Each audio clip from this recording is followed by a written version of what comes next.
आज बहुत बड़ी चुनौतियों के सामने हमारी ये सबसे पुरानी सभ्यता, सबसे पुरानी संस्कृति, सबसे पुराना धर्म आज खड़ा हुआ है। भारत के अलावा और हमको कहीं कोई आश्रय देने वाला नहीं है पूरी दुनिया में। जिन लोगों ने भारत में शरण ली, हम कहते हैं, एक बार फिर अपनी वही बात दोहरा रहे हैं कि बिना पाकिस्तान, अफगानिस्तान के इस्लाम की कल्पना की जा सकती है। अमेरिका, फ्रांस और इंग्लैंड के बिना ईसाइयत की भी कल्पना की जा सकती है, लेकिन बिना भारत के हिंदुत्व की कल्पना ही नहीं हो सकती। ये दोनों एक दूसरे का पर्याय है। और हमारे आपके पास अब दूसरा कोई स्थान, दूसरा कोई जगह, दूसरी कोई शरण ये नहीं है।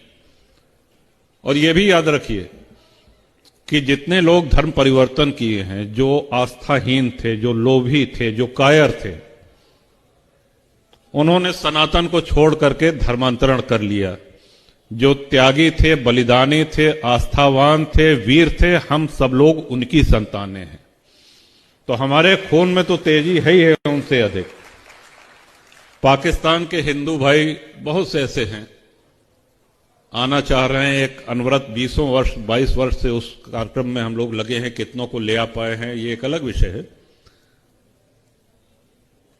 जिस नारकीय यातना की वो चर्चा करते हैं कि किस हाल में हम लोग, कि हमारे माता पिता के सामने बच्चियों का बलात्कार होता है और उनसे कहा जाता है कि देखो, आप कल्पना नहीं कर सकते कि किस स्थिति में वहां पे। और जब वो लोग आते हैं तो कहे, साहब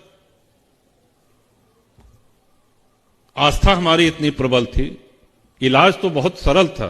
हमने पूछा क्या इलाज? कहे, साहब कलमा पढ़ लेते, सारी समस्या खत्म हो जाती। लेकिन हमारी ईश्वर में, हमारी सनातन में जो आस्था है, उसके कारण हम पीढ़ियों से झेल रहे हैं, भोग रहे हैं। बहुत ही नारकीय स्थिति है। अभी बांग्लादेश में हम सब लोगों ने, तो हमको, हमारा सुझाव आपको यह है कि शास्त्रों का, वेदों का, उपनिषद का अध्ययन बिल्कुल आवश्यक है, होना चाहिए। लेकिन हम धर्म हित में मुखर होकर के बोलना शुरू करें। आज बहुत से ऐसे साधन हैं, इलेक्ट्रॉनिक मीडिया है, ये ट्विटर, एक्स, कई सोशल मीडिया के प्लेटफॉर्म हैं, जहां हम अपनी बात खुल के कह सकते हैं, मुखर तरीके से रख सकते हैं। हम 4 लोगों के बीच में बैठे तो तार्किक ढंग से अपनी बात रख सकते हैं।